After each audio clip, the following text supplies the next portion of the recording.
CM అని మర్చిపోయి Revanth Reddy ప్రవర్తిస్తున్నారన్నారు BRS నేతలు. పాలకుడిగా ఉంటూ ప్రతిపక్ష నేతను నోటికొచ్చినట్లు మాట్లాడడం కరెక్ట్ కాదన్నారు. గతంలో కేసీఆర్ మతాలను గౌరవించినట్లు ఈ సీఎం గౌరవించడం లేదన్నారు.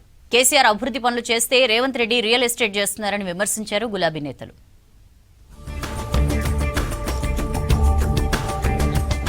రాష్ట్ర పాలకుడే వీధి రౌడీలా మాట్లాడుతున్నాడన్నారు మాజీ మంత్రి హరీష్ రావు. తండ్రి లాంటి కేసీఆర్ ను సీఎం ఇష్టానుసారంగా మాట్లాడటం సరికాదన్నారు. బీఆర్ఎస్ ఫార్మాసిటీ ఏర్పాటు చేస్తే దానిని CM Revanth Reddy real estate వ్యాపారం చేస్తున్నాడని ఆరోపించారు.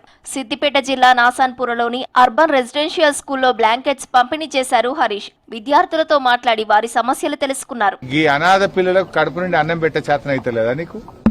ఈ అనాథ పిల్లలకు కాస్మెటిక్ ఛార్జెస్ ఇవ్వడం చేతనైతలేదా?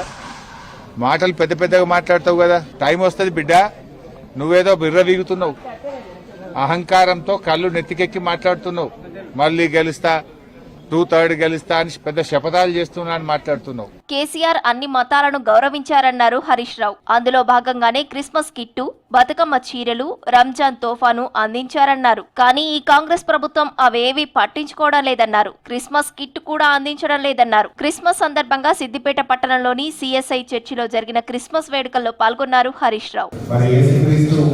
ఎప్పుడు కూడా ఎవరిని ద్వేషించాలని చెప్పలేదు. యేసుక్రీస్తు చెప్పిందల్లా ప్రేమ, ఇతరుల పట్ల దయాలను కలిగి ఉండడం, పేదలకు సహాయాన్ని అందించడం, పరస్పర ప్రేమ అనురాగాల మధ్య అందరూ కూడా సంతోషంగా ఉండాలని యేసు ప్రభు మరి ఆయనతో ప్రపంచానికి ఒక మంచి సందేశాన్ని అందించారు యేసు ప్రభు గారు.